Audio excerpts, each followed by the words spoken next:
níṣe ni ọ̀rọ̀ náà di ariwo àti wàhálà ńlá ní ìpínlẹ̀ Ògùn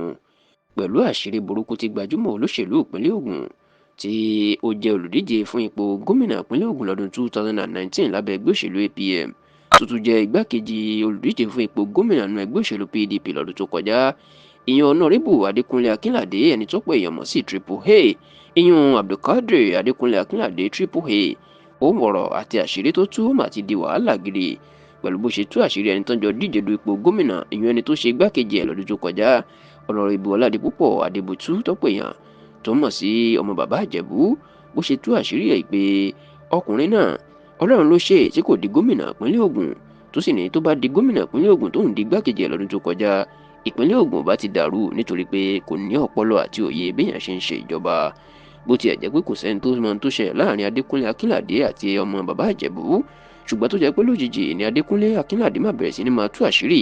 tó jẹ́ kó dìímọ̀ yìí pé ní ìgbà tó ń súnmọ́ ọmọ bàbá Ìjẹ̀bú ìlòun tó mọ̀ yìí pé kì í ṣe irú ẹni tó jẹ́ kóun lóun fẹ́ ṣe igbákejì ẹ̀ rárá ó lóun ti ń gbọ́ oríṣìí nǹkan nípa ọkùnrin náà tẹ́lẹ̀ ó ní ṣùgbọ́n nígbà táwọn jọ súnmọ́ ara wọn táwọn jọ ń díje lòun rí i pé bí ọmọ ọdún 14 lélẹ́yìí o kò ní ọpọlọ láti ṣe ìjọba ó ní níbi tó burú dé káwọn ẹ̀ lè máa ṣírí ó ní ọmọ bàbá Ìjẹ̀bú sì ń gba owó oúnjẹ lọ́wọ́ bàbá ẹ̀ tó jẹ́ gbajúmọ̀ olówó ńlá ní ilẹ̀ Ìjẹ̀bú èèyàn olóyè Adébútú Kẹ̀sìntìn tí gbogbo èèyàn mọ̀ sí bàbá Ìjẹ̀bú olóṣọ̀ọ̀sẹ̀ ni wọ́n sì ń fún Adébútú lówó oúnjẹ oníṣẹ́ irú ẹni tí bàbá ẹ̀ náà mọ̀ wípé kò lè dá ṣàmójútó iléeṣẹ́ ẹni yóò wá ṣàmójútó òdìdí ìpínlẹ̀ tó sì ní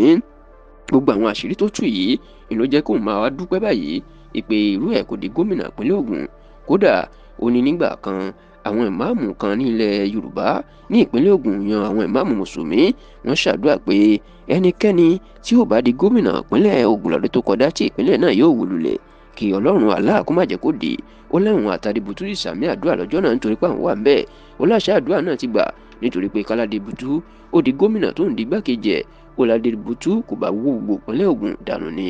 ó wá tútú àṣírí pé lọ́dún 2019 Adébútú ló gbàbọ̀dé fún ẹgbẹ́ òṣèlú PDP ẹ̀ tí wọn ò fi jáwé olúborí onígbà náà lòún díje nínú ẹgbẹ́ òṣèlú APM tí gómìnà ìpínlẹ̀ Ògùn nígbà náà sẹ́nẹ́tọ̀ Ìbíkúnlé Amósùn ṣàtìlẹ́yìn fóun Triple A ní nígbà táwọn rí i pé wọn ò fún Adébútú ní tíkẹ́ẹ̀tì gómìnà PDP ìní àwọn lọ fún Adébútú ní ẹ̀gúnjẹ àti àbẹ̀tẹ́lẹ̀ ẹgbẹ̀ta mílíọ̀nù àti àbọ̀ náírà 650 million naira láti ṣiṣẹ́ tako ẹgbẹ́ òṣèlú PDP ẹ̀ tó sì ní Adébútú máa gba àbẹ̀tẹ́lẹ̀ owó ńlá yìí tó sì báyé PDP jẹ́ ó tún ní lọ́dún 2022 ìyẹn ọdún méjì sẹ́yìn lásìkò tí ètò ìdìbò ààrẹ ọdún tó kọjá ń bọ̀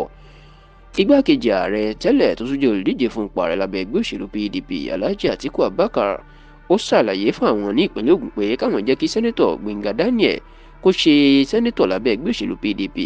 ó ní Adébútú yìí náà ló takò tó sì jẹ́ kí Gbénga Daniel lọ sí APC tó ti wá lọ gba tíkẹ́ẹ̀tì tó sì ti di sẹ́nẹ́tọ̀ lásìkò yìí ṣùgbọ́n nígbà tí àṣírí tó máa di nǹkan ńlá ní ìpínlẹ̀ Ògùn ó mà ní Adébútú yan bàbá Ìjẹ̀bú má fèsì nípasẹ̀ agbẹnusọ ẹ̀ tí ó ń jẹ́ ọ̀gbẹ́ni Àfọlábí Ọ̀rẹ́kọ̀yà